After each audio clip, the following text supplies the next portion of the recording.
सर्वांना नमस्कार. दूरशिक्षण आणि ऑनलाईन शिक्षण केंद्रामध्ये MA इतिहास भाग 1 सत्र 1 साठी प्रवेशित असलेल्या विद्यार्थ्यांसाठी हिस्ट्री मेथड अँड प्रॅक्टिस हा जो रिसर्च मेथोडॉलॉजीचा पेपर आहे त्या त्या संदर्भात आयोजित केलेल्या या संपर्क आपलं सर्वांचं स्वागत आहे. हा जो पेपर आहे हा आपला रिसर्च मेथोडॉलॉजीचा पेपर आहे, म्हणजे संशोधन पद्धतीच्या संदर्भातला पेपर आहे. नॅशनल एज्युकेशन पॉलिसी 2020 मध्ये जे अभ्यासक्रमाचं स्वरूप बदललं त्यानंतर प्रत्येक विषयामध्ये त्याच्या पहिल्या सत्रामध्ये विद्यार्थ्यांना हा रिसर्च मेथोडॉलॉजी म्हणजे संशोधन पद्धतीचा पेपर जो आहे तो लागू करण्यात आलेला आहे. त्याचा उद्देश असा आहे की या पेपरच्या माध्यमातून त्या विषयातलं संशोधन पद्धती काय आहे ही विद्यार्थ्यांना माहिती व्हावी आणि जेणेकरून त्यांना पुढच्या त्याच्या म्हणजे त्यांचा जो 3रा आणि 4था सेमिस्टर आहे त्या 3ऱ्या आणि 4थ्या सेमिस्टरमध्ये त्यांना जो रिसर्च प्रोजेक्ट आहे त्या रिसर्च प्रोजेक्टच्या संदर्भात त्यांना त्याची पूर्वतयारी होऊन जाईल. त्याचा तो रिसर्च प्रोजेक्ट कसा करायचा याची एक थोडीफार आयडिया जी आहे त्या विद्यार्थ्यांना या पेपरच्या माध्यमातून येईल.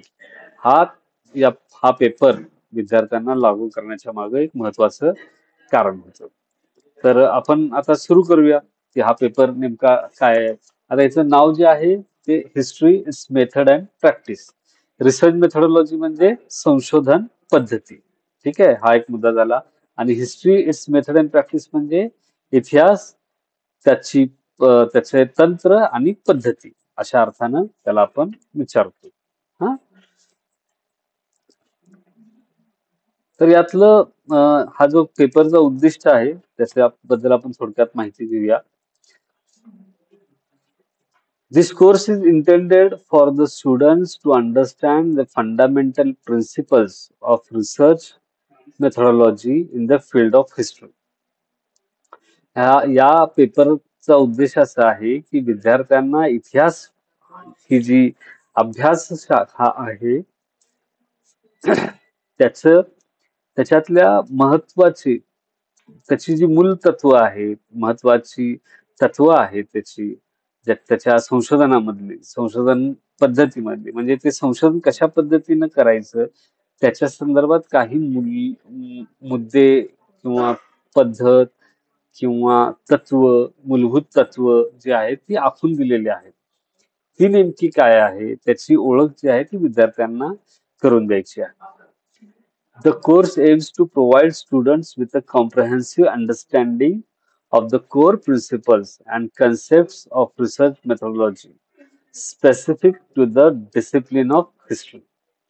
हा जो कोर्स आहे तो विद्यार्थ्यांना एक परिपूर्ण ज्ञान द्यायचा प्रयत्न करेल. कशाचं? तर संशोधन पद्धती जी आहे, इतिहास विषयासाठी म्हणून जी विशिष्ट संशोधन पद्धती वापरली जाते त्याच्यातल्या संकल्पना कोणत्या आहेत, त्याची तत्व कोणती आहेत, त्याच्या मूल आधार, त्याचा जो मूल केंद्र आहे त्याची तत्व कुठली आहेत, त्याच्या संकल्पना कोणत्या आहेत हे आपल्याला याच्यातून समजून घ्यायचं. Students will develop a solid foundation in methodologies employed in historical research. विद्यार्थ्यांना काय होईल याच्यातून एक ऐतिहासिक संशोधनामध्ये जे अत्यंत अशी पक्की महत्वपूर्ण पक्का पाया जो आहे याचा संशोधनाचा त्याच्या मागे जी संशोधन पद्धती आहे त्याची विद्यार्थ्यांना याच्यातनं माहिती होईल. त्यांच्यामध्ये ती जी संशोधन पद्धतीचा पाया जो आहे तो भक्कम होईल विद्यार्थ्यांच्या मध्ये. मग ते काय आहे संशोधन पद्धती? तर त्याच्यामध्ये primary including the use of primary and secondary sources, critical analysis and interpretation of historical evidence. म्हणजे काय? तर ती कुठली मेथोडॉलॉजी आहे, ती कुठलं तंत्र आहे, तर प्राथमिक आणि दुय्यम साधनं, सोर्सेस म्हणजे साधनं आपण त्याला इतिहासामध्ये म्हणतो, ज्याच्यातून आपल्याला एखाद्या घटनेबद्दल, भूतकाळात घडलेल्या घटनेबद्दल जी माहिती मिळते त्याला आपण साधनं असं म्हणतो. तर ती प्राथमिक आणि दुय्यम साधने क्रिटिकल अनालिसिस म्हणजे विश्लेषण करणे, चिकित्सक विश्लेषण करणे आणि इंटरप्रिटेशन ऑफ हिस्टॉरिकल एव्हिडन्स म्हणजे ऐतिहासिक जी माहिती विद्यार्थ्यांना मिळते त्याचा अर्थान्वय करणे, अर्थान्वय लावणे, त्याला अर्थ देणे, त्याचा अर्थ समजून घेणे. तर या गोष्टी ज्या आहेत त्या या आपण पद्धती इतिहासाची संशोधन पद्धती जी आहे त्याच्यातून आपण हे समजून घेणार आहोत. ठीक आहे, इथपर्यंत क्लिअर झालं सगळ्यांना? याच्यात काही कुणाला शंका आहे?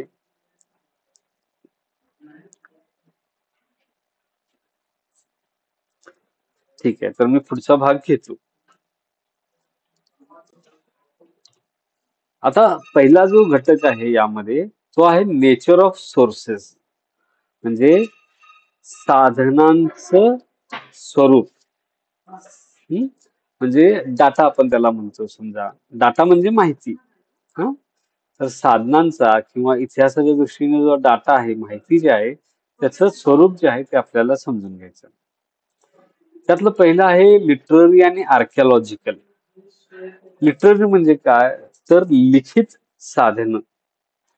म्हणजे समजा एखाद्याला छत्रपती शिवाजी महाराजांच्या इतिहासाचा अभ्यास करायचा आहे, तर त्याच्यासाठी लिखित साधनं काय असतील, तर शिवाजी महाराजांनी कोणाला तरी पत्र लिहिले असतील तर ती पत्र असतील, किंवा शिवाजी महाराजांच्या काळामध्ये तर समजा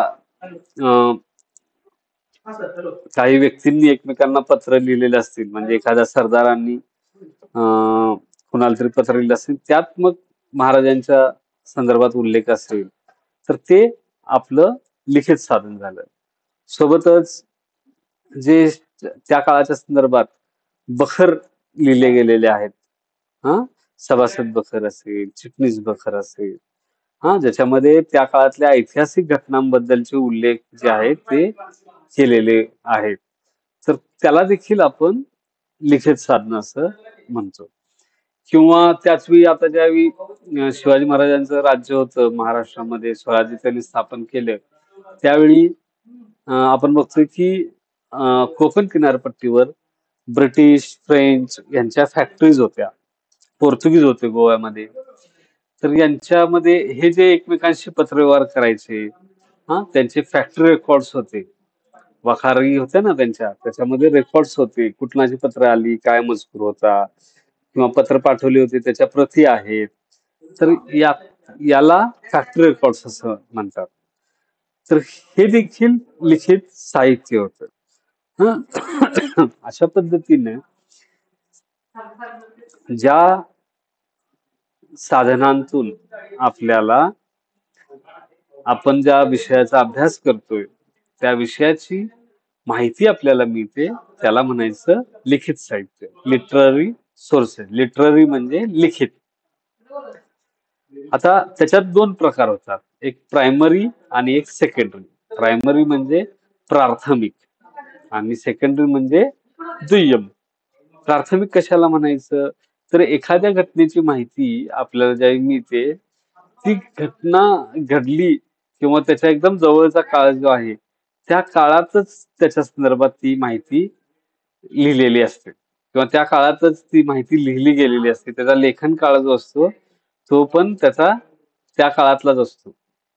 म्हणजे असं नाही की 100-200 वर्षांनंतर शिवाजी महाराजांच्या बद्दल लिहिलेलं आहे आणि मग त्याला आपण प्रायमरी सोर्स म्हणतो, असं नाही. तर त्यावेळी लिहिलेलं होतं शिवाजी महाराजांच्या बद्दल, तर त्याला आपण प्रायमरी सोर्स असं म्हणतो. आणि दुय्यम म्हणजे काय, की महाराजांनंतर 2-3 वर्षांनी समजा त्यांच्याबद्दल लिहिलं गेलं असेल एखाद्या पुस्तकात, त्यासाठी इतर जी प्रायमरी म्हणजे प्राथमिक साधनांचा वापर केलेला असेल आणि त्याच्या आधारावर ती दुय्यम साधनामध्ये पुस्तकामध्ये ती माहिती दिलेली असेल तर त्याला दुय्यम साधन असं म्हणतात. ठीक आहे. मग लिटररी जे लिखित साहित्य आहे, लिखित साधनं आहेत, त्याचे दोन भाग होतात, प्राथमिक आणि दुय्यम.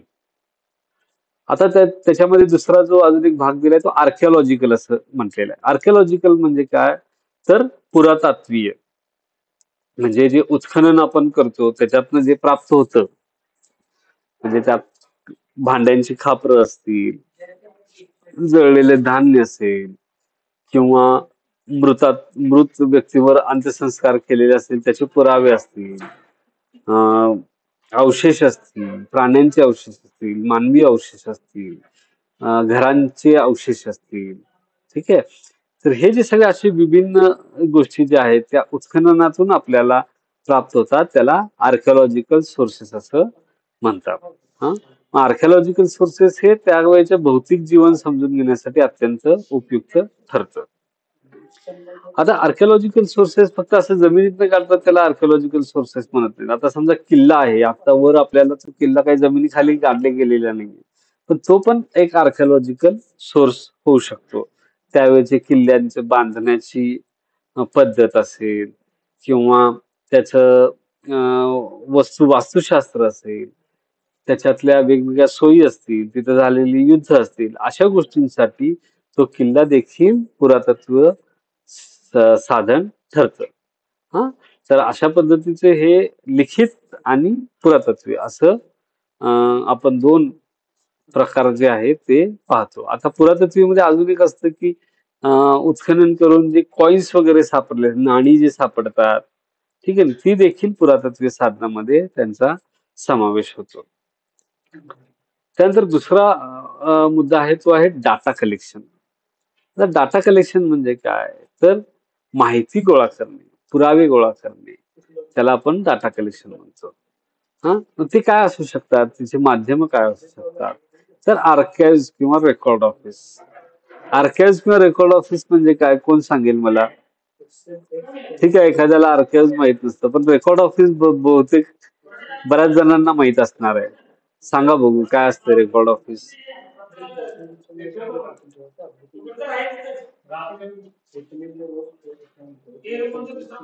चला सांगा.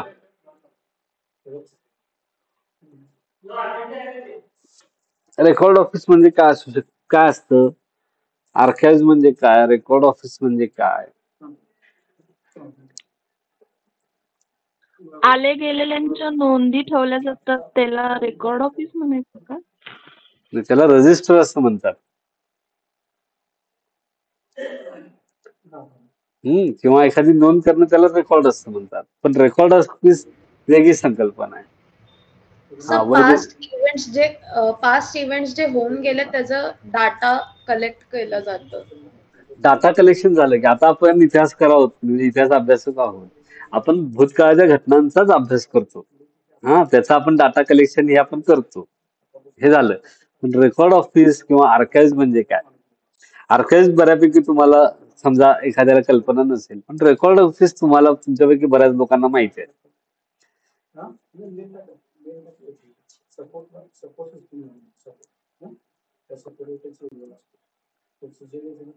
सांगा बघू, कुणी अजून कुणालाच हे शब्द कानावर पडलेला नाही, रेकॉर्ड ऑफिस.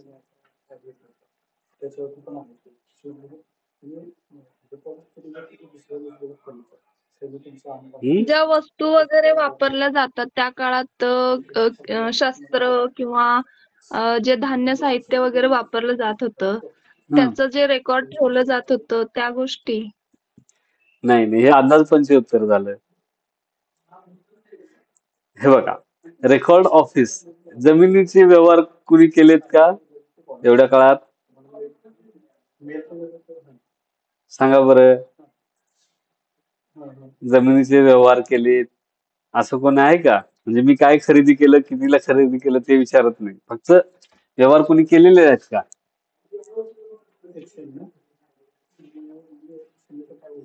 बरं, कसे करतात त्याच्याबद्दल काय माहिती आहे?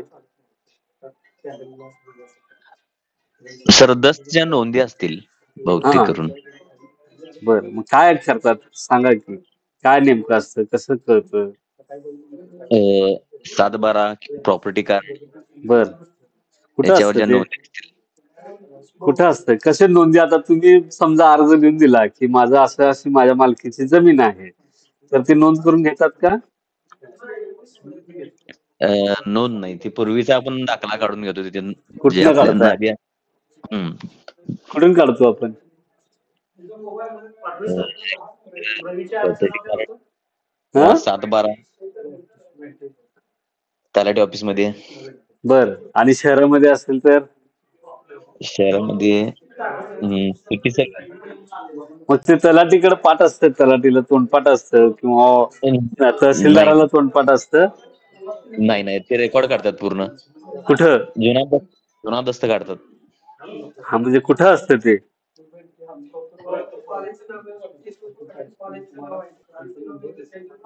त्यांचं ते रेकॉर्ड रूमच असते ना. हा, म्हणजे रेकॉर्ड रूम मध्ये असते, ऑफिस मध्ये नसते. हा, बोला, कोण बोलत होतं? पुरावी लेखाकार. नाही, ते आर्काइव्ह झालं, मी रेकॉर्ड ऑफिस बद्दल म्हणते.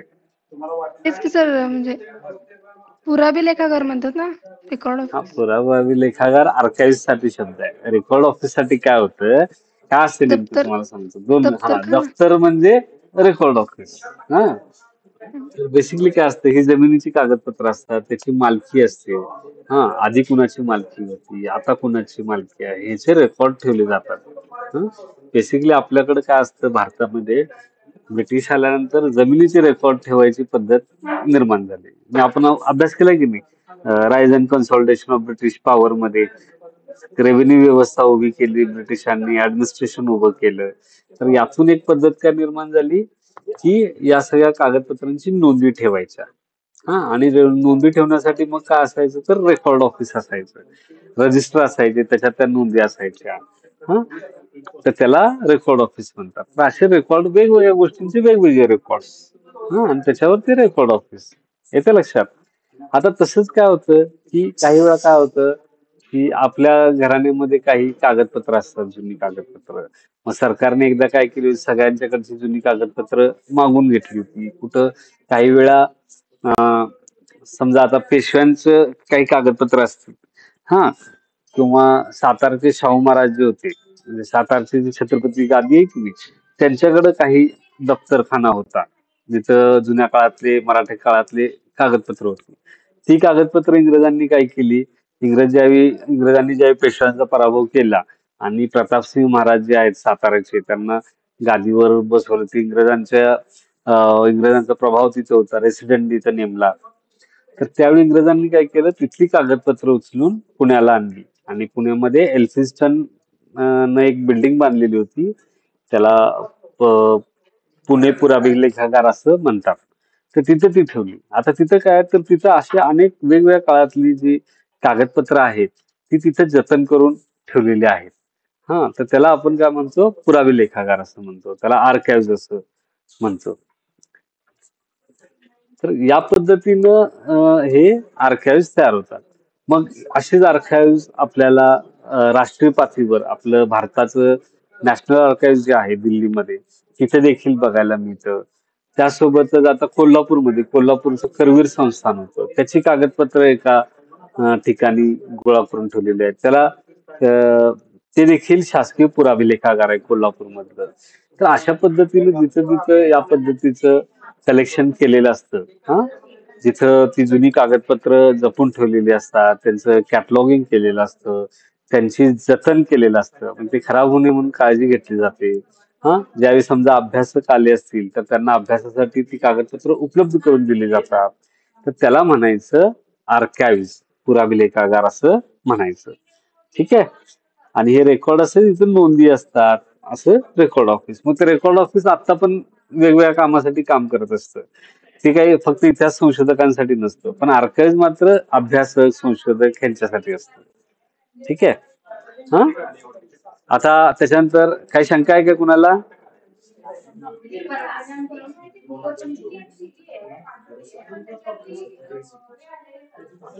चला, तर पुढचा मुद्दा आहे तो सर्वे. आता सर्वे म्हणजे काय, कोण सांगेल? सर्वेक्षण.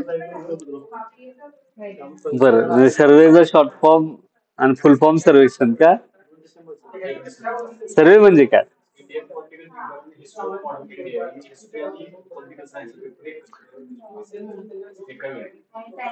सर्वे म्हणजे काय?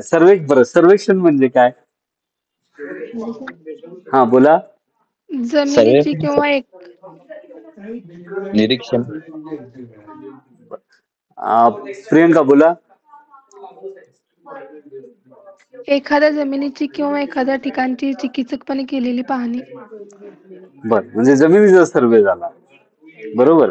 आणि थोरात तुम्ही काय म्हणत होता? सर्वे म्हणजे कोणत्याही गोष्टीचं निरीक्षण किंवा सॉरी, परत आवाज कट व्हायला लागला तुमचा. परत एकदा सांगा. सर्वे म्हणजे निरीक्षण, एखाद्या गोष्टीची आपण निरीक्षण करून त्याची केलेली नोंद. बर, असा पण एक सर्वेचा अर्थ होऊ शकतो. आणि अजून काय सांगता येईल? अजून कोण काय सांगेल?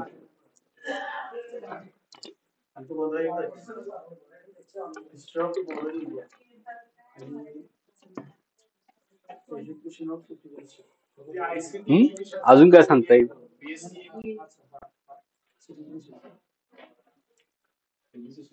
आता आपल्याकडे जनगणना होणार आहे, बरोबर तुम्ही? त्याला काय म्हणायचं? सर्वेच म्हणायचं का? खरं ना बेटा. जनगणना होणार आहे, त्याला काय म्हणतात? ते सर्वे आहे का तो?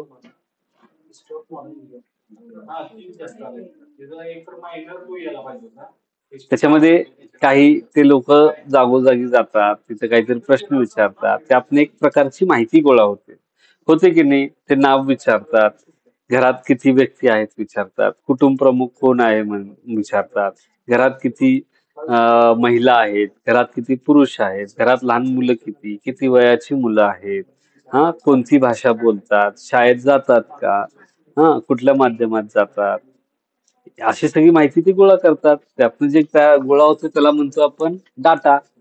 बरोबर. तर ही सर्वे मेथड आहे. मग सर्वे मेथड वेगवेगळ्या प्रकारची असू शकते. जशी जनगणना एक सर्वे मेथड म्हणजे सर्वेचा एक प्रकार आहे. काय त्याच पद्धतीनं आर्थिक सर्वेक्षण असतं. लोकांची आर्थिक परिस्थिती काय आहे त्याच्याबद्दलचा सर्वे असतो. काही वेळा असं असतं की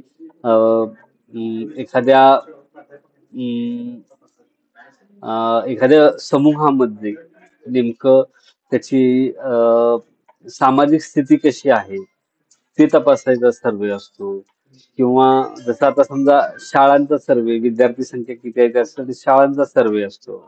तर या पद्धतीचे सर्वे पद्धत जी आहे सर्वेक्षण करणं, तर ती त्यासाठी वापरली जाते. जनरली आपण जे सर्वे तुम्ही पहिल्यांदा सांगत होता की पाहणी करणे किंवा ते जमिनीच्या सर्वेच्या संदर्भात ते आपण ते शब्द वापरतो. पण इथं संशोधनामध्ये डाटा कलेक्शनच्या दृष्टीने जे आहे ते या पद्धतीचे सर्वे जे सर्वेक्षण आहे, जागोजागी जाऊन लोकांकडून जी माहिती घेतली जाते त्याला सर्वे असं म्हणतात. ठीक आहे. आता त्याच्या पुढचा जो त्याला जोडून जो आहे तो क्वेश्चनियर्स. क्वेश्चनियर्स म्हणजे काय की तुम्हाला काही प्रश्न विचारले जातात आणि त्या प्रश्नासाठी तुम्ही उत्तरं देता आणि त्यातून जो ज्याने प्रश्न विचारलेले असतात त्याला काहीतरी माहिती मिळते तुमच्याबद्दल, तुमची मतं कळतात, तुमच्या संदर्भातली माहिती त्याला मिळते. तुम्ही आता याला नाही जात का? आपण जे फीडबॅक असतो, फीडबॅकला कसे प्रश्न विचारलेले असतात. तुम्ही कुठेतरी मॉलमध्ये किंवा एखाद्या दुकानात शॉपिंगला गेला तिथे पण तुम्हाला विचारतात की नाही, तर तसे काही प्रश्न असतात. ते त्याला क्वेश्चनर असं म्हणतात. म्हणजे समजा एखाद्याला, आता आमचे एक मित्र याच्यावर काम करतात, समजा की शाळांमध्ये मुलांना जे पोषक आहार दिला जातो त्याचा सर्वे करायचा आहे. मग प्रत्येक शाळामध्ये जाऊन त्यांनी ते क्वेश्चनर दिली, प्रश्नावली म्हणतो आपण मराठीत त्याला. तर त्यातनं कळतं की कुठल्या शाळामध्ये जेवण मिळतं, मुबलक प्रमाणात मिळतं का, पर विद्यार्थी किती मिळतं, विद्यार्थी ते जेवतात का, ते तयार कोण करतं, वेळेवर तयार होतं का, अशी अनेक पद्धतीची माहिती जी आहे ती त्यातनं त्यांना मिळते आणि त्या माहितीचा उपयोग ते त्याच्या संशोधनामध्ये करतात. तर याला म्हणायचं क्वेश्चनियर मेथड, क्वेश्चनियर्स म्हणायचं, प्रश्नावली पद्धत म्हणायची. किंवा समजा आता मला एखाद्या भागातल्या स्वातंत्र्य लढ्याच्या स्वातंत्र्य सैनिकांच्या बद्दल माहिती गोळा करायची आहे. तर त्या संदर्भात देखील असे प्रश्न जे आहेत ते तयार करून त्या गावातल्या लोकांच्या कडून त्याच्याबद्दलची माहिती मला घेता येते. त्याला म्हणायचं प्रश्नावली तयार करतो. अजून एक डाटा कलेक्शनचं साधन आहे ते म्हणजे न्यूजपेपर्स, वृत्तपत्र. वृत्तपत्र जे असतात तिथं घडलेल्या घटनांच्या बातम्या येतात. आणि त्या बातम्या ज्या असतात स्थानिक पातळीवरच्या, जागतिक पातळीवरच्या, देश पातळीवरच्या, राज्य पातळीवरच्या, तर अशी जी जुनी वृत्तपत्र जे आहेत ती तुम्ही त्यातनं जर माहिती घेतली, म्हणजे आता समजा 1990 मध्ये एखादी घटना घडलेली आहे, त्याची माहिती तुम्हाला काढायची आहे, तुम्ही त्याचा इतिहास लिहिणार असाल, तर तुम्हाला वृत्तपत्र उपयोगी पडतात की नाही.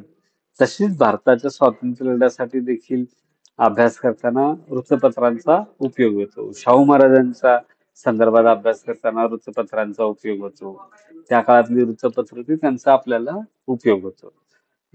आणि इंटरनेट, आता इंटरनेटचं काय, तर इंटरनेटचा अनेक पद्धतीने आपल्याला वापर करता येतो. काही वेळा जे आजच्या काळावर संशोधन करत असतात त्यांना देखील इंटरनेटचा वापर करता येतो.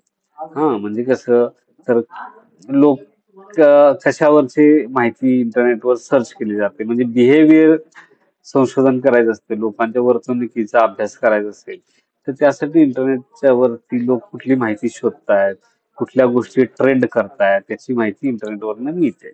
आणि इंटरनेटला साधन गोळा करण्यासाठी वापरायचं असेल तर इंटरनेटवरनं तुम्हाला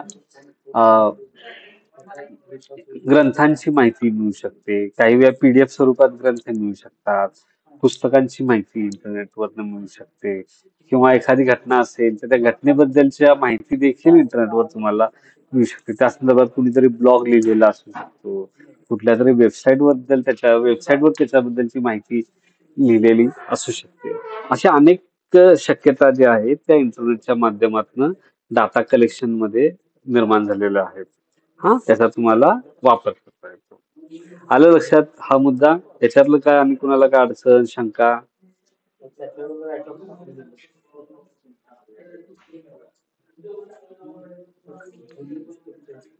ठीक आहे. तिसरा मुद्दा आहे तो ओरल सोर्सेस. ओरल सोर्सेस म्हणजे मौखिक. मौखिक म्हणजे जे तोंडानं सांगता येते अशा पद्धतीनं तोंडी ऐकलेलं असतं त्याला ओरल असं म्हणतात. आणि इंटरव्ह्यू टेक्निक्स म्हणजे मुलाखत घ्यायची पद्धत. म्हणजे आता कसं ओरल सोर्सेस म्हणजे काय, तर काही अशा घटना असतात, काही अशा परंपरा असतात जुन्या काळातल्या, त्याची माहिती आपल्याला कुठं लिखित स्वरूपात मिळत नाही. तर ती जी माहिती आहे ती आपल्याला लोकांच्या तोंडून आपण ती ऐकत असतो.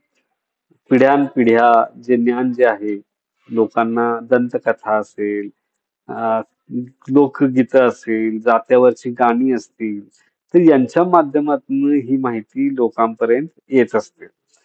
तर अशी जी माहिती असते त्याला आपण ओरल सोर्सेस असं म्हणतो. याशिवाय एखाद्या गावामध्ये समजा स्वातंत्र्य सैनिक होऊन गेले, पण त्यांच्याबद्दलची माहिती कुठल्याही कागदपत्रावर नाही, पण त्यांना ज्यांनी प्रत्यक्ष पाहिलेलं असतं ती लोक त्यांच्याबद्दलची माहिती आपल्याला सांगत असतात. मग त्यांच्याकडून ती माहिती घेणं हे देखील एक ओरल सोर्स जे आहे त्या अर्थानं त्याच्याकडं बघता येतं. आता हे ओरल सोर्स म्हणजे लोककथा वगैरे जे आहे ते आपण काय त्या लोकांना कथा सांगायला लावून किंवा जात्यावरच्या गाणी म्हणायला लावून ते रेकॉर्ड करून आपण ते जतन करू शकतो. पण समजा त्या ह्याच्या संदर्भात आपण म्हणतोय की स्वातंत्र्य सैनिकांच्या संदर्भात माहिती गोळा करायची असेल तर त्यांना काहीतरी प्रश्न विचारायला पाहिजेत. म्हणजे बाबा त्याच्याबद्दल सांग, म्हणजे तू 4 गोष्टी सांगेल पण अजून एक 5-6 गोष्टी तुम्ही विचारला की आणखी 10 गोष्टी तुम्हाला माहित होऊ शकतात. मग त्यासाठी काय आवश्यक असतं, तर त्यावेळी आवश्यक असतं मुलाखत घ्यायची, इंटरव्ह्यू घ्यायचा त्या व्यक्तीचा. जाणकार व्यक्ती असतो ज्यानं स्वातंत्र्य सैनिकांना पाहिलेलं असतं, गावातला वयस्कर व्यक्ती असतो तो, तर त्याला तुम्ही काही प्रश्न विचारले की बाबा आपल्या गावात किती स्वातंत्र्य सैनिक होते, मग त्यातलं कुणी कुणी काय काय केलं, मग त्यांना अटक वगैरे झाली का, मग ठीक आहे मग त्याच्यातलं कुणाला काही इंग्रजांनी पकडून नेलं का, ते नेमकं कसे काम करायचे, असे काही प्रश्न जे आहेत ते तुम्ही या मुलाखतीमध्ये त्यांना विचारू शकता आणि त्यातून जी माहिती येते ती तुम्ही नोंदवू शकता, ती माहिती तुम्ही गोळा करू शकता. तर या पद्धतीनं जे साधनं आहेत इतिहासाची ती या पद्धतीनं वापरता येतात आणि याच्यातून आपल्याला माहिती जी आहे, डाटा जो आहे तो गोळा करता येतो. ठीक आहे, याच्यात काय कोणाला शंका?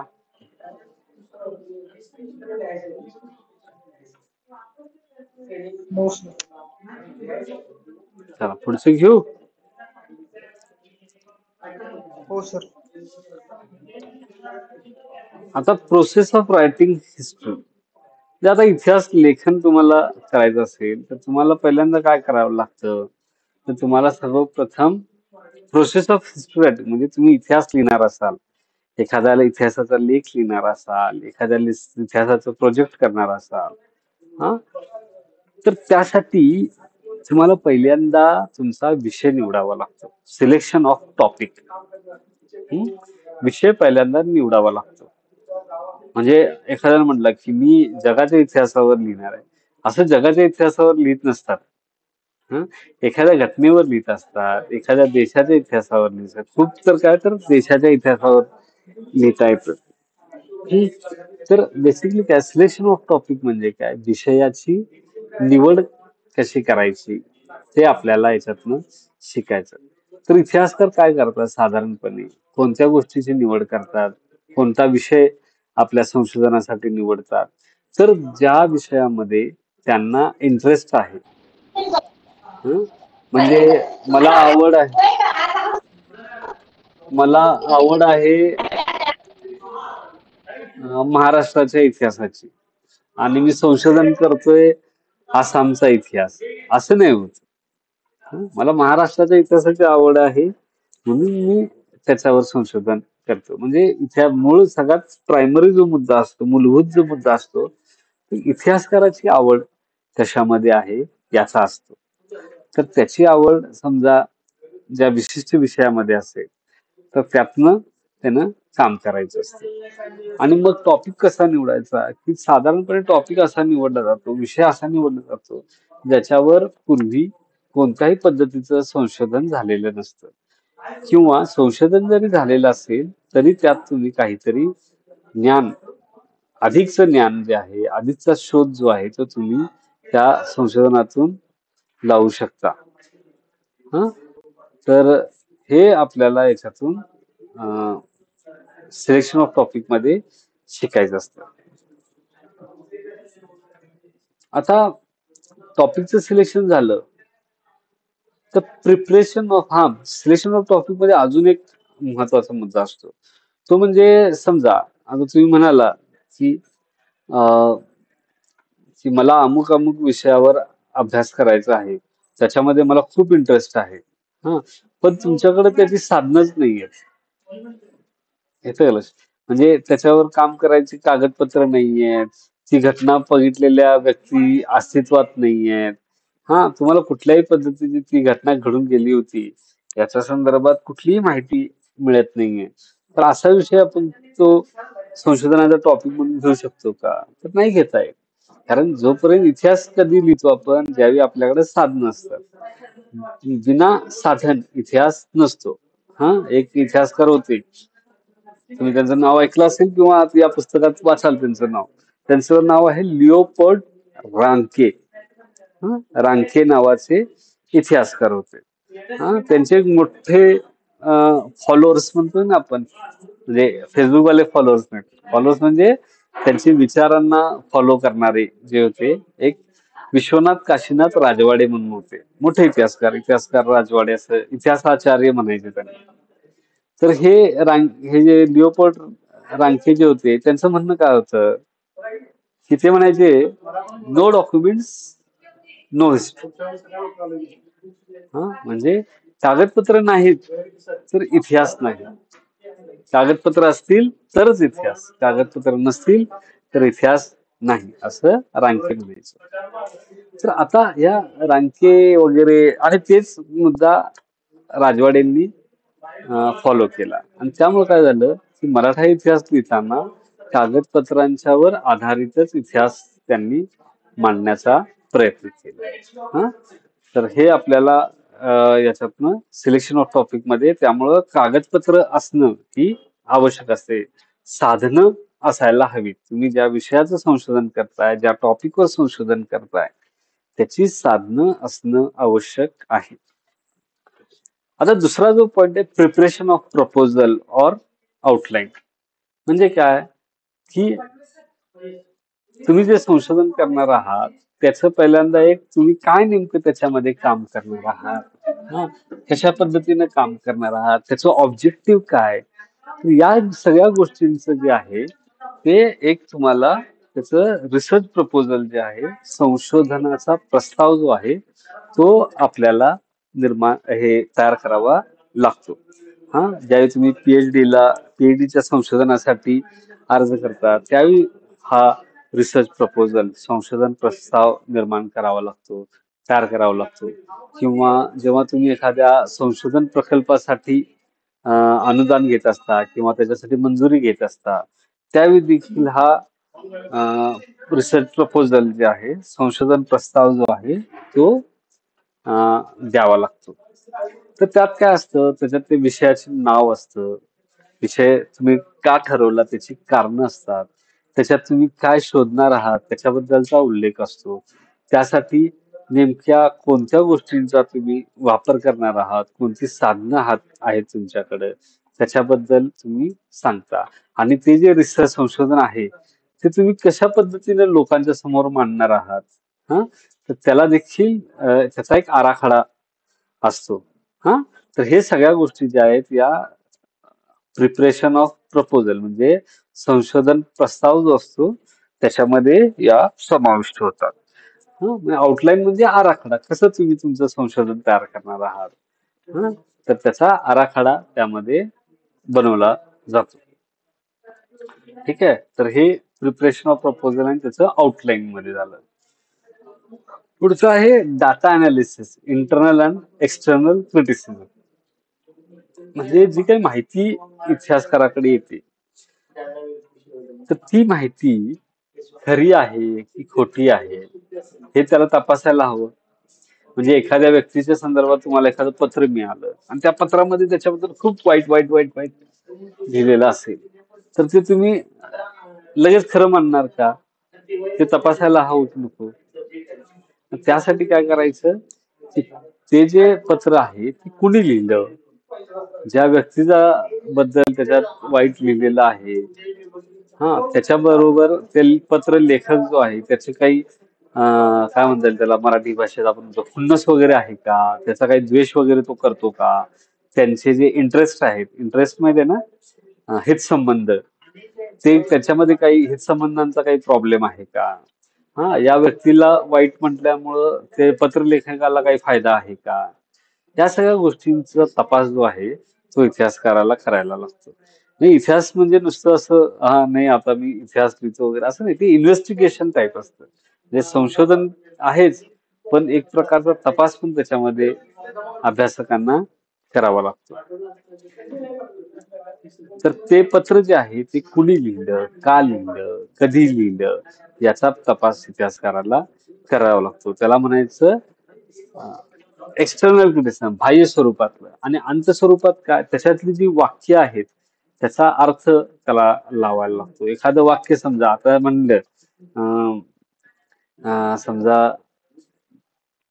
एक वाक्य आहे, समजा सोपं वाक्य सांगतो म्हणजे तुम्हाला लक्षात येईल, की अमुक अमुक व्यक्ती हा गाढव आहे असं वाक्य आहे. हा, मग त्याच इंटरनल क्रिटिसिझम काय होईल कोण सांगेल?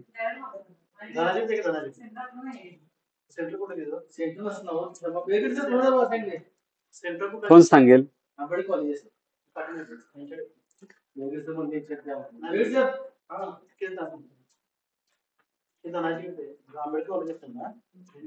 सांगा, कोणतरी सांगा. अमुक अमुक व्यक्ती गाढव आहे असं एखादं एक वाक्य तुम्हाला एका पत्रामध्ये मिळालं. अ व्यक्तीनं ब व्यक्तीला पत्र लिहिलं आणि त्यात म्हणाला की अमुक अमुक व्यक्ती हा असं असं झालं, ख्याली खुशाली वगैरे कळाली, अमुक अमुक व्यक्ती भेटला होता हा हा तो व्यक्ती गाढव आहे असं त्यानं म्हटलं असेल तर त्याचा अर्थ काय होतो? त्याचा अर्थ काय लावणार तुम्ही? सर याचा अर्थ असा होतो की त्या दोघात एकमेकांना वैर असेल. हा म्हणजे मुळात काय आहे, आता वाक्य काय लिहिलंय? अमुक व्यक्ती हा गाढव आहे. म्हणजे तो खरंच गाढव आहे का? नाही ना. त्या काळातलं किंवा आत्ताच्या काळात पण आपण गाढव म्हणजे समजा एखादा मूर्ख असेल तर त्याच्यासाठी तो शब्द वापरतो. हा मग तो अमुक अमुक व्यक्ती हा मूर्ख आहे असं सांगण्याचा हा या व्यक्तीचा प्रयत्न आहे. म्हणजे हे पहिला एक अर्थ लावून घ्यायचा, समजून घ्यायचा. दुसरी गोष्ट अशी, तो तसा का म्हणतो? तर त्याला काहीतरी अनुभव आला असेल त्यामुळे तो तसा म्हणतो. तर त्याचा काय अनुभव आहे का ते एखाद्या दुसऱ्या पत्रात आहे का बघायला पाहिजे. तिसरी गोष्ट अशी की त्याच्याबद्दल काहीतरी द्वेष भावना आहे म्हणून तो तसा त्याच्या संदर्भात म्हणतो. तर ते तसं काही प्रॉब्लेम आहे का तो तपासून घ्यायला पाहिजे. अशा वेगवेगळ्या पद्धतीने इतिहासकाराला या गोष्टींचं इन्व्हेस्टिगेशन करायला लागतं, त्याला तपासावं लागतं. त्याला म्हणायचं इंटरनल क्रिटिसिझम. म्हणजे जी प्लेन वाटणारी वाक्य आहेत त्याचा त्याच्या मागचा खरा अर्थ जो आहे तो लावायचा. हा त्याच्या मागचे हितसंबंध जे आहेत ते उलगडून दाखवायचे. ठीक आहे, येतं लक्षात? तर याला म्हणायचं इंटरनल क्रिटिसिझम, अंतर्गत परीक्षण असं त्याला म्हणतो. हा झालं क्लिअर हा मुद्दा?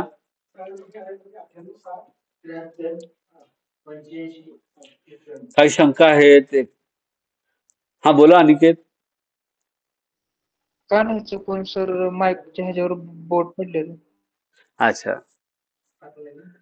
खरं बोलणं अपेक्षित आहे तुम्ही.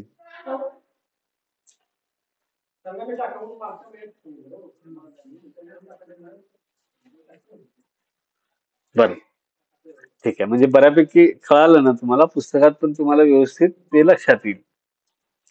ठीक आहे, पुढचा मुद्दा घेऊया आपण, पुढचा घटक घेऊया यातला.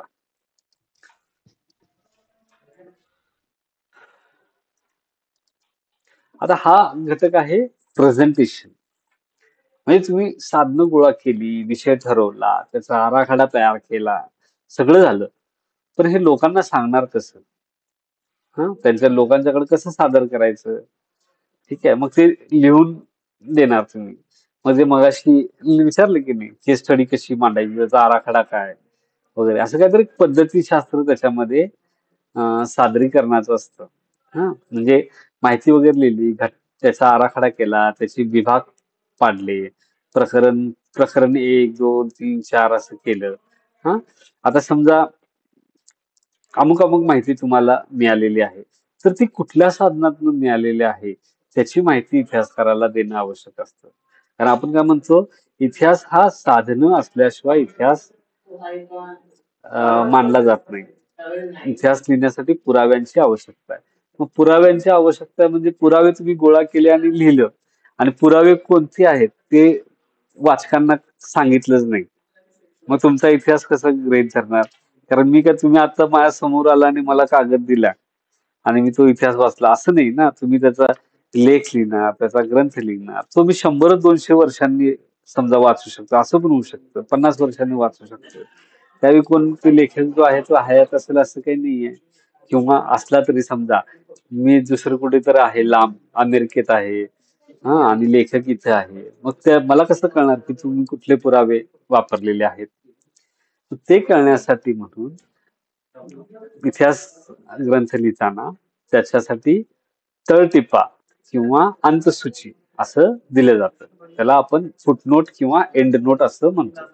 तळटीपामध्ये काय असतं की तुम्ही समजा एखादं वाक्य लिहिलं असेल तर त्याला आधार म्हणून तुम्ही काहीतरी एक पुरावा दिलेला असता, तर तो पुरावा जो आहे त्याच पानावर खालच्या बाजूला लिहिलेलं असतं की ते कुठल्या मधून ती माहिती मिळालेली आहे किंवा कुठल्या कागदपत्रातून ती माहिती मिळालेली आहे, त्याची माहिती, त्याबद्दलची माहिती, त्याचा पान नंबर जे आहे त्या पुस्तकातलं हे तिथं दिलेलं असतं. त्याला म्हणायचं तळटीपा. आणि एंड नोट्स काय असतात? अंतसूची.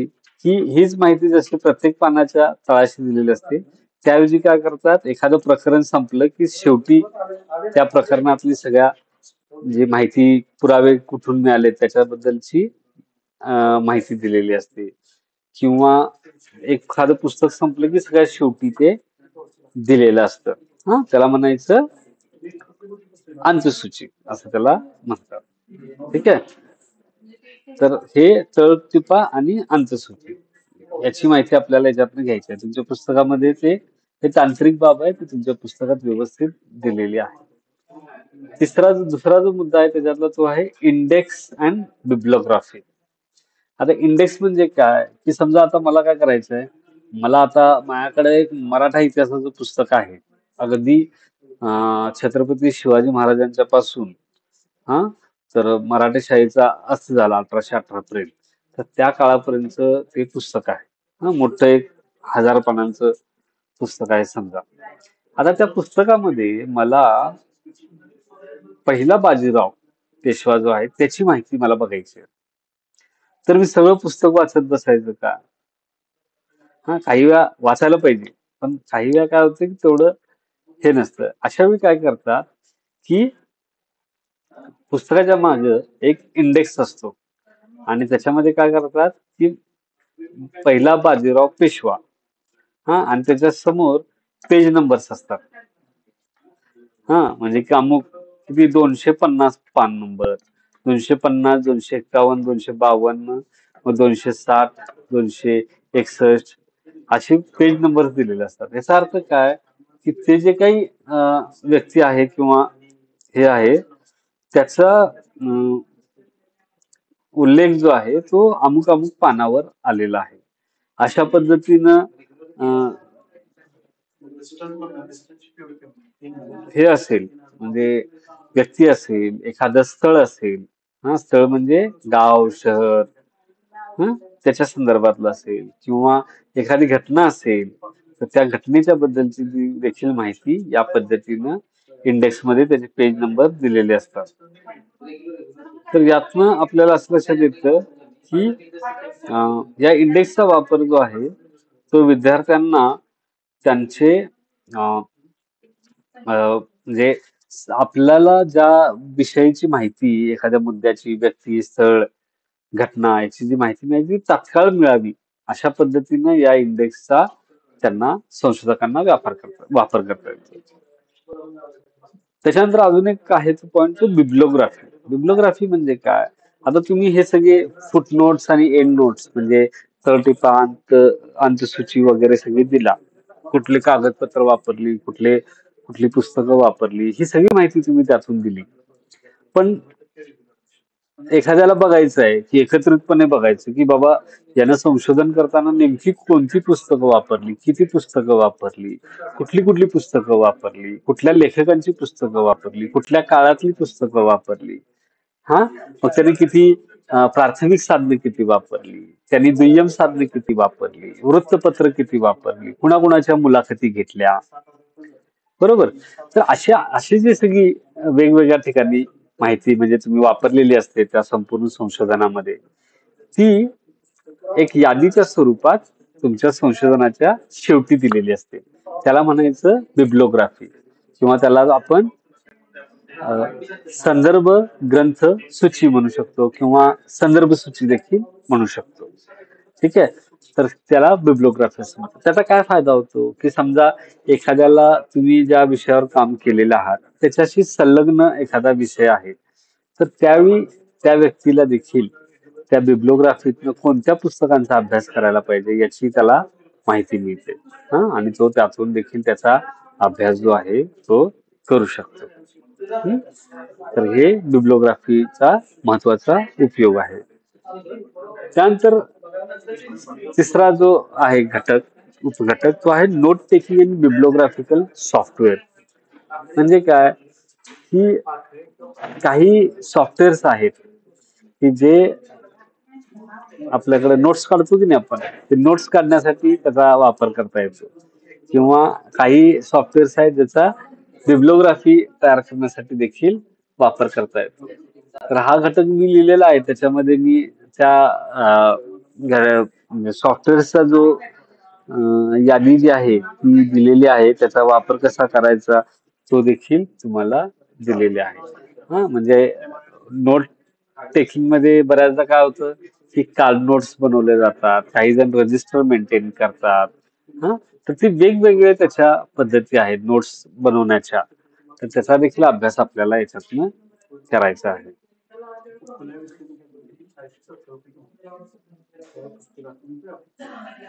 आता जो पुढचा घटक आहे, चौथा घटक जो आहे तो आहे इतिहास लेखन परंपरा. हं?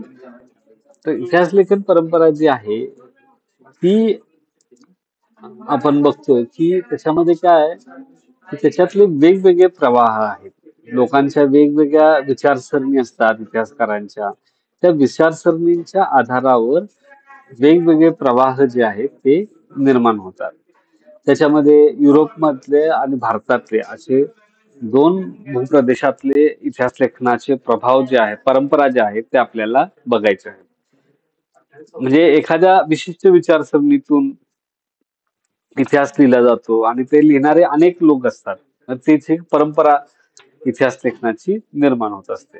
तर त्याचा अभ्यास आपल्याला याच्यात करायचा. त्याला म्हणायचं आपण इंग्लिशमध्ये ट्रेडिशन्स ऑफ हिस्ट्री रायटिंग किंवा इतिहास लेखनाच्या परंपरा असं त्याला म्हणतो.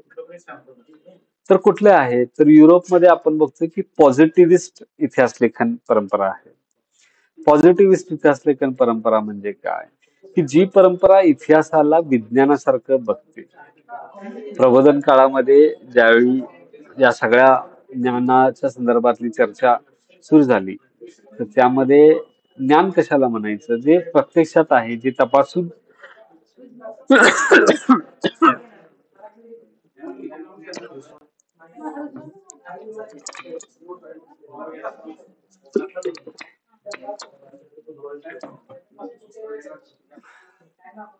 जे प्रत्यक्ष तपासून बघता येतं त्याला आपण इतिहास असं किंवा त्याला ज्ञान असं म्हटलं जातं.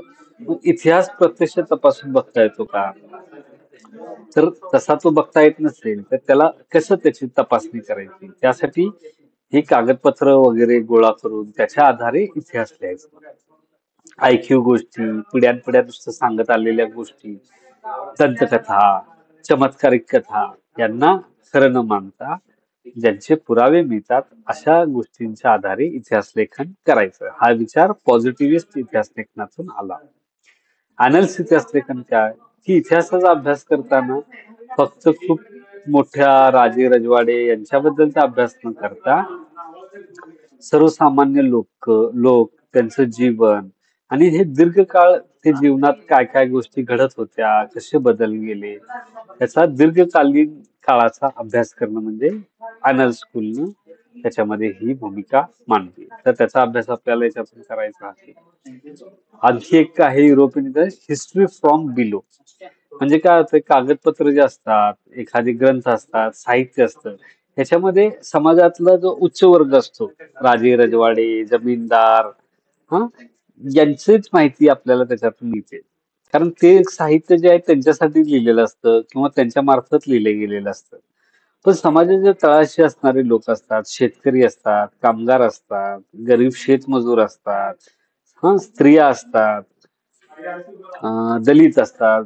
हं तर हे जे लोक असतात, गरीब लोक असतात, आदिवासी असतात, यांचा स्वतःचा इतिहास त्यांनी लिहिलेला नसतो किंवा यांच्याबद्दलचा इतिहास किंवा त्यांच्याबद्दलची माहिती असलेलं साहित्य जे आहे ते निर्माण झालेलं नसतं. तर अशा लोकांच्या दृष्टिकोनातनं आपण ज्या इतिहासाकडे बघतो तर त्याला हिस्ट्री फ्रॉम बिलो असं म्हणतात.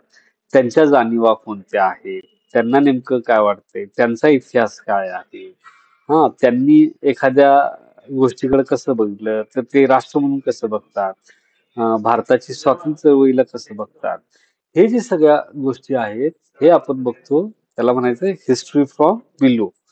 बिलो म्हणजे तळाकडून, बिलो म्हणजे तळ, खालून.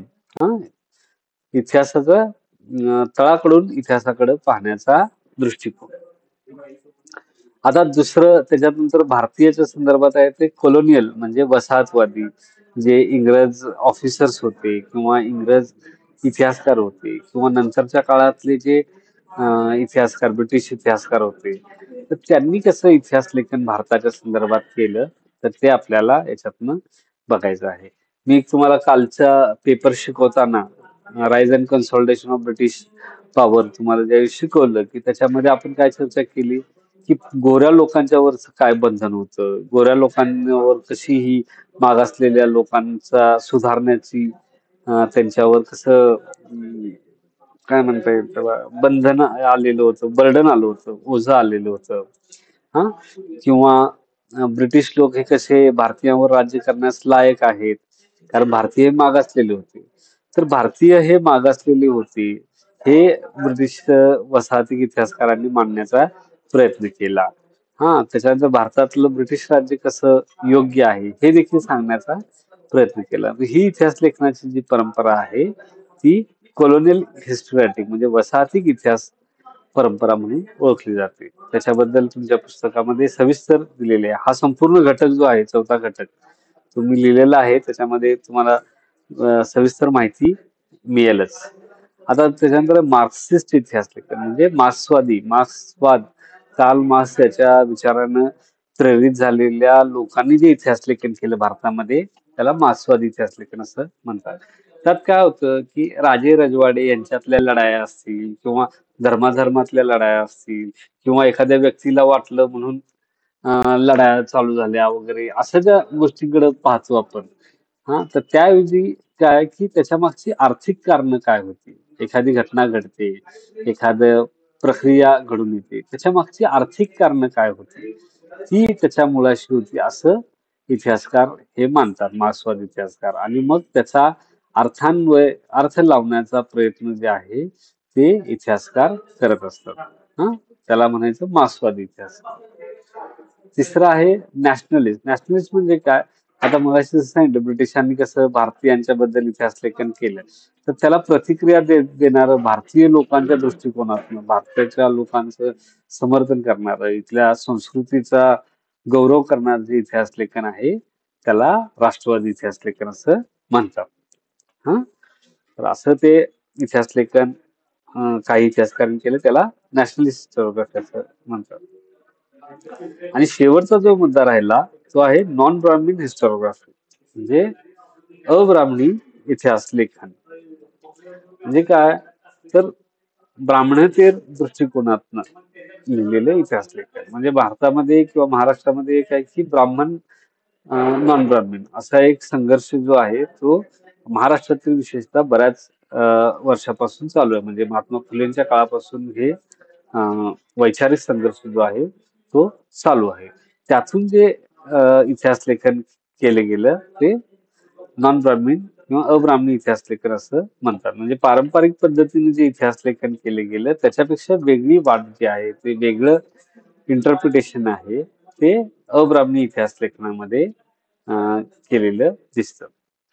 त्यानंतर अजून एक इतिहास लेखन परंपरा आहे ती म्हणजे फेमिनिस्ट म्हणजे स्त्रीवादी इतिहास लेखन परंपरा. म्हणजे स्त्रियांच्या दृष्टिकोनातून इतिहास हे याच्यामध्ये लिहिले जातं. स्त्रीवादी दृष्टिकोनातून इतिहास हे लिहिले जातं. म्हणजे स्त्रियांचं जे सध्या किंवा अनेक काळापासून जे दुय्यम स्थान समाजामध्ये स्त्रियांना दिलं जातं, त्यांना अधिकारांपासून वंचित ठेवलं जातं. तर ही नेमकी प्रोसेस कशी घडली, याच्या मागची कारणं काय, याच्या मागे असलेलं पुरुषसत्ताक व्यवस्था किंवा पितृसत्ताक व्यवस्था ती कशी याच्यामध्ये काम करते, याचं आकलन जे आहे ते स्त्रीवादी इतिहासकारांनी करायचा प्रयत्न केला. त्याला आपण फेमिनिस्ट हिस्ट्री असं किंवा स्त्रीवादी इतिहास लेखन असं म्हणतो. आणखीन एक गोष्ट भारतामधली महत्वाची आहे ती म्हणजे सबाल्टर्न हिस्ट्री. म्हणजे सबाल्टर्नचा अर्थ आपण त्याला सबाल्टर्न म्हणतो किंवा त्याला वंचितांचा इतिहास असं देखील म्हटलं जातं. म्हणजे ज्या समाजामध्ये ज्यांना दुय्यम स्थान आहे असे जे समूह आहेत, म्हणजे आदिवासी असतील, दलित असतील, अल्पसंख्याक असतील, किंवा छोट्या छोट्या ट्राईब्स असतील, जमाती असतील, निम्न जाती असतील, मध्यम जाती असतील, तर यांच्या दृष्टिकोनातून इतिहास त्यांच्या जाणीवा, त्यांना भारताच्या स्वातंत्र्य लढ्याबद्दल काय वाटतं, त्यांना एखाद्या आंदोलनाबद्दल काय वाटत होतं, हा, याचा इतिहास लिहिणं म्हणजे सबाल्टर्न दृष्टिकोनातनं इतिहास लिहिणं. इटलीमध्ये एक कार्यकर्ते होते, राजकीय कार्यकर्ता होता, त्याचं नाव अँटोनिओ ग्रामची त्याचं नाव होतं. तर या ग्रामशीच्या संदर्भात त्यांना जेलमध्ये टाकलेलं होतं आणि जेलमध्ये त्यांनी या सगळ्या म्हणजे कसं जो तळातला वर्ग असतो, हा, निम्न वर्ग जो असतो, तर निम्न वर्गाला म्हणजे तळाच्या असलेल्या वर्गाला उच्च वर्ग जो असतो कशा पद्धतीने दाबून ठेवतो, त्याच्यावर कशा पद्धतीचं वर्चस्व निर्माण करतो, ते वर्चस्व सांस्कृतिक वर्चस्व पण असतं. हा, धुरीणत्व असं त्याला शब्द त्यांनी वापरलाय, की वर्चस्व हे धुरीणत्व जे आहे ते कशा पद्धतीने ते निर्माण करतं. तर याची मांडणी या अँटोनिओ ग्रामची यांनी इटलीमध्ये केली होती दुसऱ्या महायुद्धाच्या आसपास. तर त्याच्यानंतर भारतामध्ये त्यांच्या लिखाणाचा प्रभाव पडून हे सबाल्टर्न स्कूल जे आहे ते निर्माण झालेलं होतं. हा, तर त्याची माहिती आपल्याला याच्यातनं घ्यायची आहे. ठीक आहे, तर असा हा तुमचा रिसर्च मेथोडॉलॉजीचा पेपर आहे. तर तुम्हाला काही शंका आहेत का त्या संदर्भात?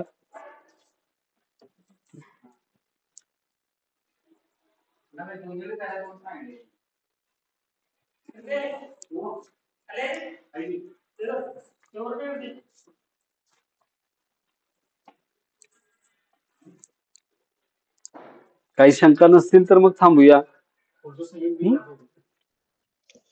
चालतंय सर. ठीक आहे, नाहीत ना कुणाला काही शंका? नाहीत सर. बर,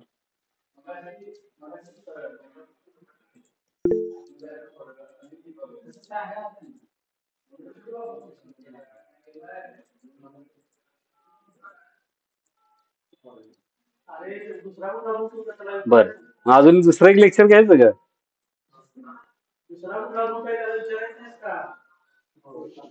चालतंय की.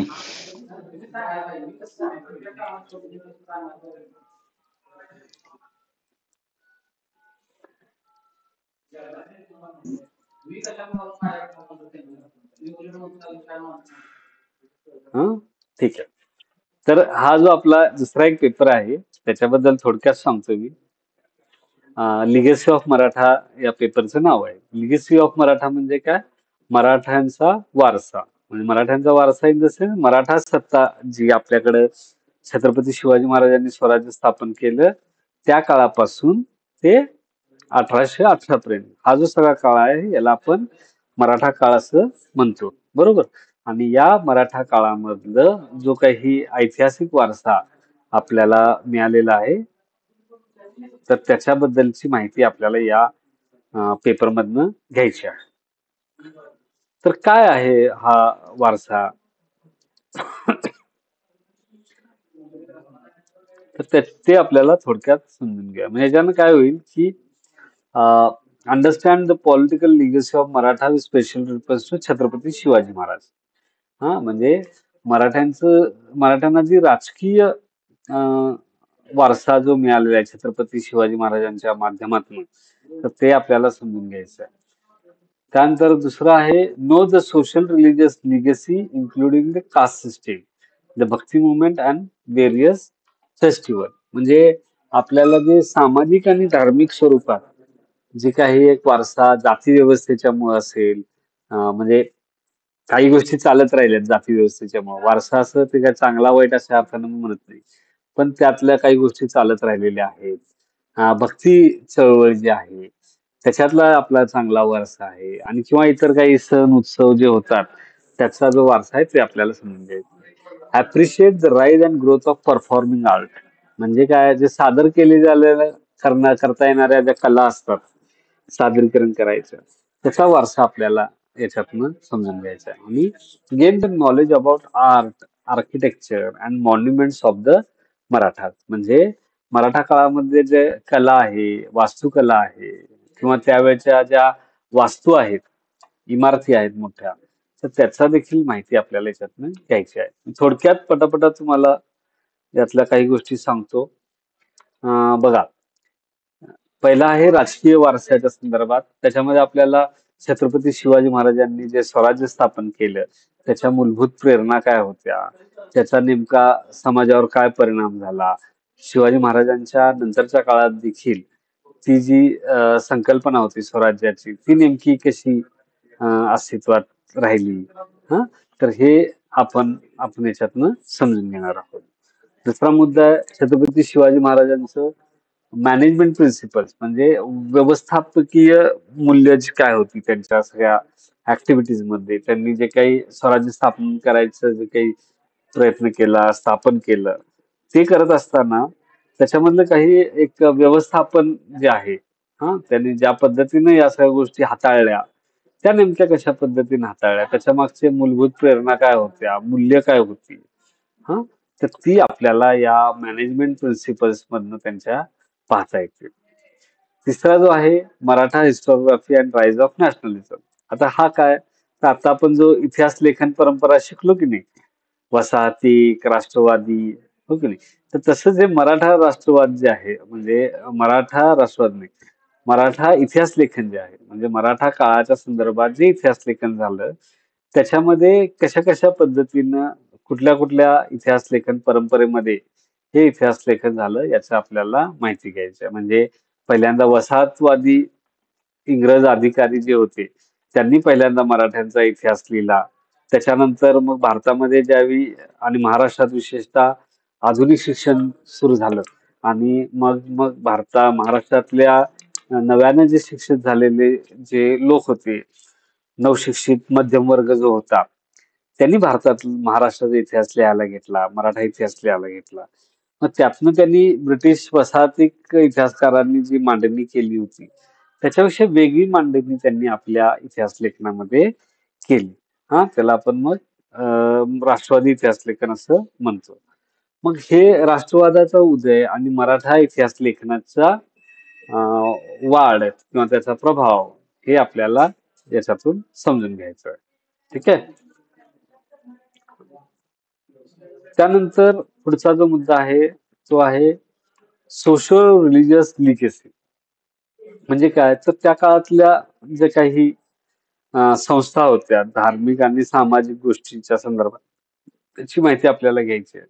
त्याच्यामध्ये caste formation during Maratha period, Maratha सत्तेच्या काळामध्ये जाती व्यवस्था नेमकी कशी होती, त्याच्यात काय काय बदल झाले, सगळ्या म्हणजे छत्रपती शिवाजी महाराजांच्या सैन्यामध्ये सगळ्या जाती धर्मांना यामध्ये सहभागी व्हायचं संधी मिळाली, त्याचा नेमका काय परिणाम झाला, अशा अनेक जाती व्यवस्थेच्या दृष्टीनं हा जो काळ होता त्याच्यात नेमकं काय बदल झाले, काय प्रभाव त्या संपूर्ण मराठा सत्तेचा त्याच्यावर पडला, हे आपल्याला यातून अभ्यासायचं. त्यानंतर पुढचं आहे डिव्होशनल कल्ट्स, भक्ती मुवमेंट ऍज युनिफाईंग फोर्स.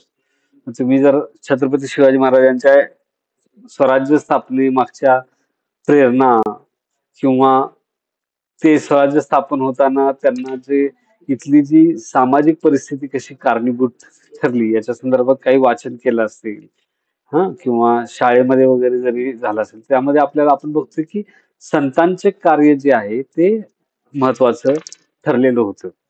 आणि हे संतांचं कार्य जे आहे ते हे सगळे संत जे आहेत ते भक्ती परंपरेतले संत होते. मग त्यामध्ये वारकरी संत आले, महानुभव आले, समर्थ संप्रदाय आला, दत्त संप्रदाय आला, नाथपंथीय आले. तर ह्या वेगवेगळ्या संप्रदायांचा प्रभाव जो आहे तो या समाजावर पडलेला होता आणि त्यातून या समाजामध्ये एक प्रकारची जागृती निर्माण झाली होती, एकोप्याची भावना निर्माण झालेली होती. आणि मग छत्रपती शिवाजी महाराजांनी ज्यावेळी स्वराज्य स्थापनेचा निश्चय केला, त्यासाठी प्रयत्न सुरू केले, तर त्यावेळी लोकांचा त्यांना मोठ्या प्रमाणात पाठिंबा जो आहे तो आपल्याला मिळालेला दिसतो. तर ते आपल्याला याच्यातनं समजून घ्यायचं. आणि तिसरा जो मुद्दा आहे तो सेलिब्रेशन ऑफ फेस्टिवल, म्हणजे वसंत पंचमी, दसरा, गणेशोत्सव, हे जे सण आहेत हे साधारण मराठा काळामध्ये कशा पद्धतीने साजरे केले जात होते, त्यांचं त्यावेळेचं स्वरूप काय होतं ते आपल्याला समजून घ्यायचं. उदाहरणार्थ वसंत पंचमी म्हणजे होळीचा सण जो आहे तो हे राजे रजवाडे असतील, म्हणजे नंतरच्या काळातले संस्थानिक असतील, ते असतील किंवा सरदार असतील, तर हे कसे साजरे करायचे होळी वगैरे त्याची काही कागदपत्र जे आहेत ती पेशवाईतली आपल्याला प्राप्त होतात. दसरा जो आहे, दसरा काय विजयादशमी दसरा जो असतो त्याच्यामध्ये मोहिमा नव्या सुरू केल्या जायच्या. ज्यावेळी पावसाळा थांबून आता पावसाळा थांबतो आणि त्यानंतर सैन्य जे आहे ते काय म्हणतात त्याला मोहिमेवर निघण्यासाठी तयार असतं. कारण पावसाळ्यात मोहिमा काढणं अवघड होतं. मराठा सैन्याच्या ज्या मोहिमा व्हायच्या त्या साधारण विजयादशमीच्या मुहूर्तावर ते सुरू व्हायचं.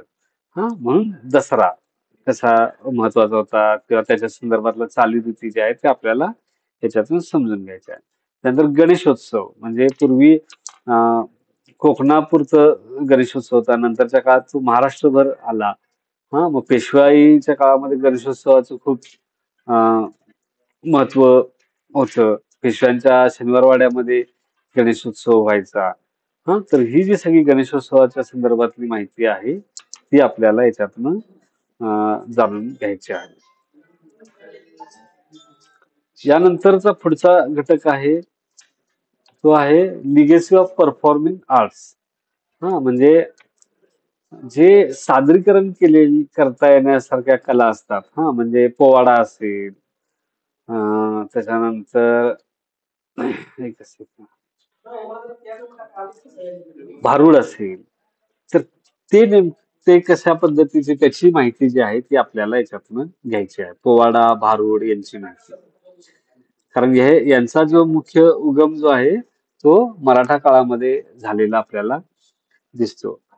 त्यानंतर दुसरं आहे दशावतार आणि चित्रकथी.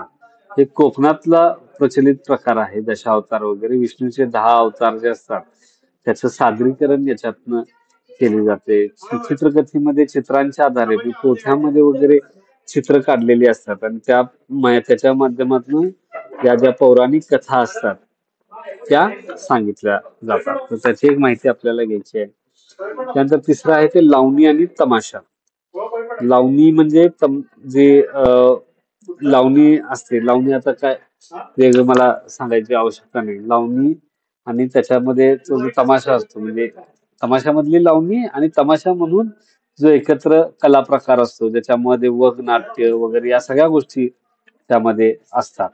तर त्याचा देखील वाढ जी आहे त्याला जे आश्रय जे आहे तो मुख्यतः पेशवे काळात मिळालेला आपल्याला दिसतो. पेशवे काळात लावणी वगैरे खूप मोठ्या प्रमाणात आणि त्याच्यामधला त्याचा दर्जा जो आहे तो मोठा वाढलेला असल्याचं आपल्याला दिसतं. आणि मराठी शाळेत अनेक शाहीर झाले की ज्यांनी लावण्या लिहिल्या आणि तमाशाचे फड वगैरे सुरू असल्याचं आपल्याला दिसतं. आणि ही परंपरा आतापर्यंत देखील आपल्या महाराष्ट्रामध्ये अस्तित्वात असलेली आपल्याला दिसते. पुढचं आहे ते आर्किटेक्चर आणि हिस्टॉरिकल मॉन्युमेंट्स. म्हणजे काय तर कला, वास्तुशास्त्र आणि ऐतिहासिक वास्तू याचा आपल्याला याच्यातून अभ्यास करायचा. म्हणजे याच्यातले मराठी शाळेतले किल्ले असतील, गढी असेल. गढी म्हणजे जो किल्ला नसतो पण त्याला बुरुज असतात, त्याची तटबंदी असते, असे जे वास्तू असते त्याला गडी असं म्हणतात. तुमच्या प्रत्येकाच्या साधारणपणे गावामध्ये एक देशमुख वगैरे जिथे राहत असतात त्यांच्या गढी असलेला आपल्याला बघतो आपण. तर त्याला गडी असं म्हणतात. आणि वाडा काय असतो, वाडा म्हणजे थोडं मोठा घरासारखा असतो पण त्याच्यामध्ये चांगलं मजबूत दार असतं त्याला. घराचा एक व्यवस्थित सेटअप असतो. म्हणजे 2 खोल्यांचं घर वगैरे नसतं, अनेक खोल्या असतात, समोर अंगण असतं वगैरे असं जे स्ट्रक्चर असतं त्याला वाडा असं म्हणतात. त्यानंतर पुढचा आहे तो पेंटिंग आणि म्युरल. याच्यामध्ये तुम्हाला मराठा काळातल्या ज्या पेंटिंग्स आहेत किंवा मूर्ती वगैरे ज्या आहेत तर त्याच्याबद्दलची माहिती आपल्याला घ्यायची आहे. अनेक मंदिरांच्यावर, पेशवेकालीन मंदिरांच्यावर ही चित्र जी आहेत ती काढलेली आहेत किंवा काही ठिकाणी मूर्त्या ज्या स्कल्पचर्सच्या स्वरूपात त्या मूर्त्या ज्या आहेत त्या आहेत तयार कोरलेल्या आहेत. तर त्याचा अभ्यास आपल्याला याच्यातून करायचा आहे. तिसरा मुद्दा आहे त्यातला तो town planning, water management, woodwork. म्हणजे मराठा काळामध्ये नगरांची रचना कशी होती, कशा पद्धतीने नगर नगरांची बांधणी केली होती. त्याची माहिती आपल्याला घ्यायची आहे. तिथलं पाण्याची व्यवस्था कशी होती, म्हणजे आता समजा रायगड आपण किल्ला म्हणून बघतो, पण रायगडावर मोठ्या संख्येने लोक वस्ती होती. तर तिथं पाण्याची व्यवस्था कशी केली, तर पाण्याचे टाके तिथे होते. पुण्यामध्ये गेला तर पुण्यामध्ये पाईपलाईन केलेली होती. पुण्यामध्ये नानासाहेब पेशव्याने कात्रजच्या घाटामध्ये जे काही तळं होतं, कात्रजच्या तळ्यातून पाईपद्वारे, म्हणजे हे जे असतं की नाही, भाजलेल्या मातीचे पाईप बनवायच्या आणि त्या पाईपच्या माध्यमातून पाणी जे आहे ते पुणे शहरात आणलेलं होतं. ते वॉटर मॅनेजमेंट नेमकं कसं होतं, तर ते पण आपल्याला याच्यातनं बघायचं आहे. त्यानंतर वुडवर्क म्हणजे लाकडी काम, म्हणजे वाड्यामध्ये दरवाजे असतील, त्याचे खांब असतील, किंवा काही कलात्मक वस्तू असतील, आवश्यक वस्तू लाकडापासून बनवायचे, हे जे वुडवर्क असायचं, लाकडाचं काम, काष्ठशिल्प त्याला असं मराठीत अजून एक शब्द आहे.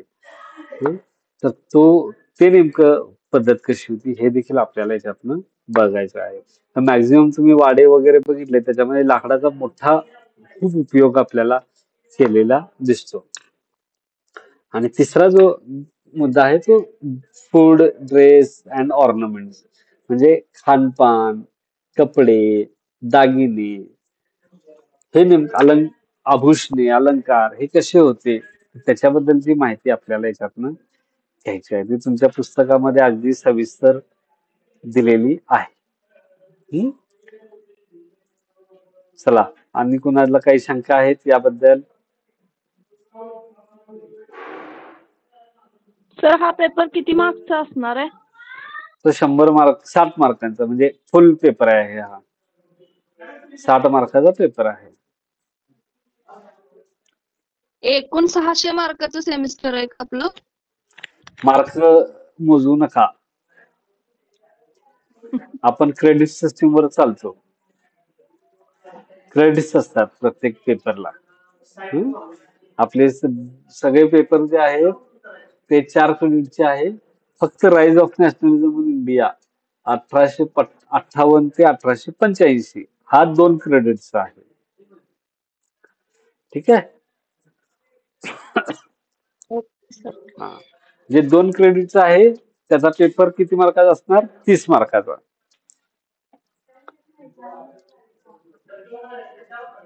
आलं लक्षात? जे 4 क्रेडिटचा आहे त्याचा पेपर किती मार्काचा असणार? लेखी पेपर 60 मार्कांचा.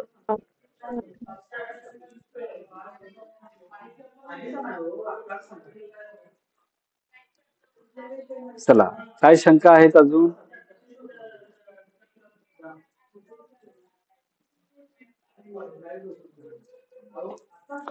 आहेत का काही शंका? नाही सर.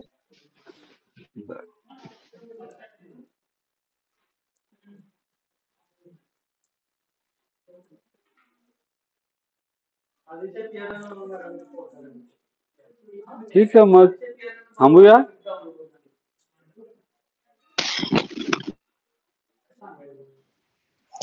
चालेल सर. तर तुम्ही आता काय आपलं परत आता काय कॉन्टॅक्ट सेशन होणार नाहीये काय, तर त्यामुळं ज्या काही सूचना येतील त्या ग्रुपवर तुम्हाला येतील. शक्यतो ग्रुपवरच्या सूचना व्यवस्थित वाचत चला. त्या सूचना वाचल्या की त्याच्यामधनं तुमच्या बहुतांश शंकांचं निरसन होतं. परत त्या शंकांचं निरसन झालेलं असताना पण खात्री करण्यासाठी मला फोन करायची आवश्यकता नाही. जे मी तिथे लिहिलेलं असतं ते कन्फर्म असतं, त्याच मी लिहितो. आणि जे अजून आपल्याला फिक्स गोष्टी माहिती नसतात त्याच्याबद्दल त्या फिक्स नाही आहेत. म्हणजे उदाहरणार्थ आता time table, draft time table आहे. खरं परीक्षा चालू मात्र 1 तारखेपासून होणार. 8 तारखेपासून सेकंड इयरची होणार, 1 तारखेपासून आपली होणार. ठीक आहे. तर त्याबद्दल काही इश्यू नाहीये. आता ते 2 पेपर जे आहेत ते 5 तारखेला दिसत आहेत एकाच वेळी. तर ती तारीख पण फायनल टाइम टेबल साधारणपणे उद्या किंवा परवा एखाद्या 2 दिवसात येईल असं त्यांनी मला सांगितलेलं आहे. तर ते देखील आले की मी तातडीनं ग्रुपवर टाकेन.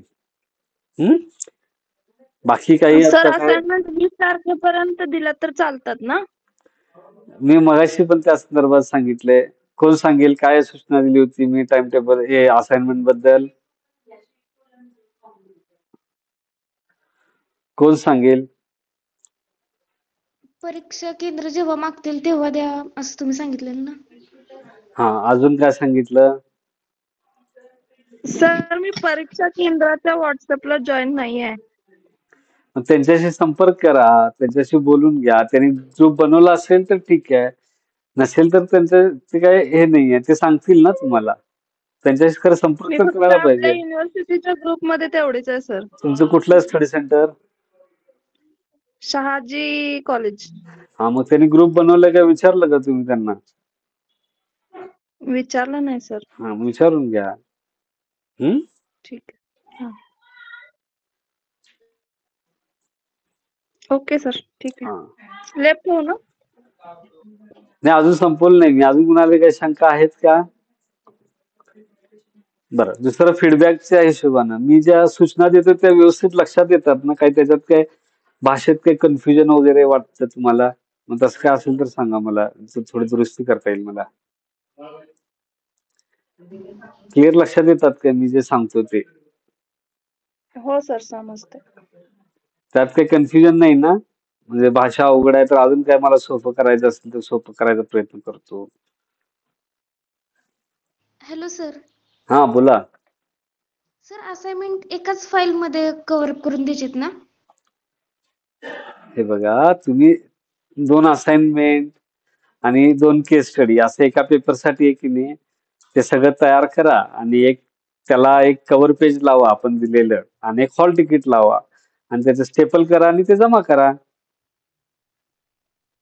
नाही, मी असं विचारत होती की आता 6 सब्जेक्ट आहेत ना, मग ते 6 सब्जेक्टचे एकत्र एका फाईल मध्ये करून द्यायचेत ना. हा, एक फाईल करा, नाहीतर त्याला स्टेपल मारा एका फाईलचे. 6 सब्जेक्ट असं नका, ते 6 फायलिंग हे स्टेपल करा, 6 बंच करा आणि जमा करा. थँक्यू. हा, आणि कॉलेज म्हटलं की बाबा नाही फाईल मध्येच पाहिजे तर फाईल मध्ये द्या. त्यांनी मागितलं तर फाईल मध्ये द्या. हा, आतापर्यंत 3 इयरचे होते ना, ते फाईल मध्येच देत होतो ना, 3 वर्षाचे होते. तुम्ही विचारून घ्या त्यांना. ओके.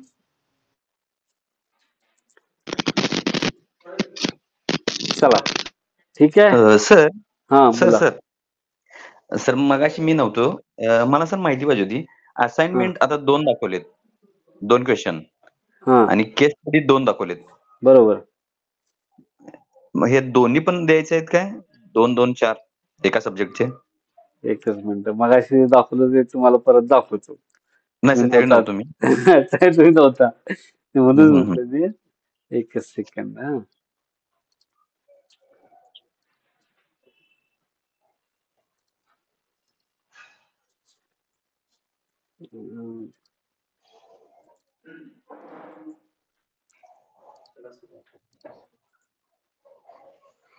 एक कव्हर पेज आहे.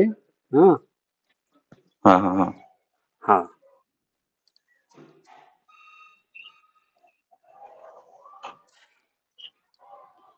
हे बघा. हं, हं. क्लिअर आहे? बरं. सगळे प्रश्न लिहायचे. हा, सगळे लिहि. सगळे लिहायचे, कारण 40 मार्क आहेत ना. हो, हो, हो. हा, प्रत्येकी 10 मार्काच्या हिशोबाने लिहा. चालेल की. ठीक आहे. Okay sir. हा, आणि काही जणांना कव्हर पेज कुठला आहे ते कन्फ्युजन होते. याला म्हणायचं कव्हर पेज. इथे लिहिलंय बघा, याला इथे लिहिलेलं आहे कव्हर पेज असं लिहिलेलं आहे.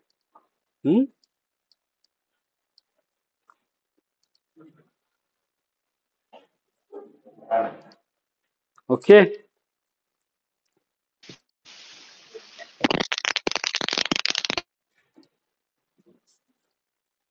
थांबूया मग. हा, ठीक आहे सर, चालेल. हा, तुम्ही सर्वजण आजच्या संपर्क सत्रामध्ये जॉईन झालात त्याबद्दल तुमचे सर्वांचे आभार, धन्यवाद.